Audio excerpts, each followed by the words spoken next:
ఇంటికి వస్తే నా చెల్లెని నడి బజార్లో మన చీపురే చెల్ల కొడతావా అక్కడ దాన్ని అత్తమామని తిడతారు, దాన్ని మొగుడు తిడతాడు, ఇక నువ్వు తిడతావు. దానికి ఎవరు ఉన్నారు? ఒక అన్నుండంగా కూడా నా చెల్లెకి ఇంత కష్టపడి ఒక రాఖీ కట్టించుకోవడానికి ఇంత బాధపడితే నా చెల్లెకి వచ్చిన బాధ ఏంది? నా చెల్లె చేసిన తప్పేందే? ఇంటికి వచ్చిన వెళ్ళగొట్టినమాట.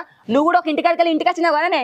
అవునే బాగా ఎగురుతాను పిట్ట పిల్ల అంటుండి. అది ఎప్పుడు వచ్చింది మన ఇంటికి? అదే అదే అదేండి అదేంది నా చెల్లెని అదే అన్నవనుకో.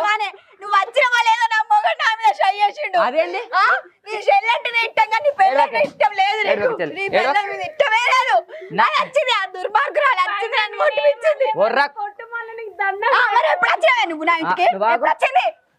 నచ్చిన రాగడం నచ్చిన అడుగు ఎప్పుడు వచ్చిందో? నేను చెప్పేది నువ్వు వచ్చింది కదా. నేను రాలేదు. ఆగో నాకు చెప్పలేదా? ఏంటిది? నాకు అజయ్ గారు మొత్తం చెప్పిండు. ఇంటికి నా చెల్లంటే ఏమనుకున్నావే? ఆగో ఏ ముఖం పెట్టుకొని వాళ్ళు వచ్చినవే? నిన్న వద్దన్నగా నేను. అవును వద్దన్నా. ఎందుకు వద్దంట?